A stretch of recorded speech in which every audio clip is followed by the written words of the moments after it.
You ask Tiger to solve.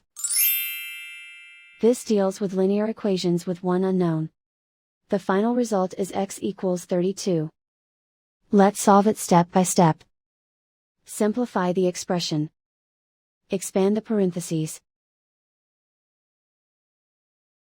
Simplify the arithmetic. Group all constants on the right side of the equation. Subtract 150 from both sides. Simplify the arithmetic.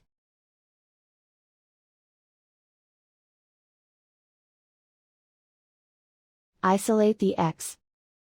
Divide both sides by -5. Cancel out the negatives. Simplify the fraction. Cancel out the negatives. Find the greatest common factor of the numerator and denominator.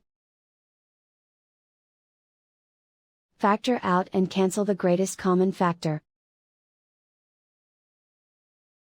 And so the final result is x equals 32.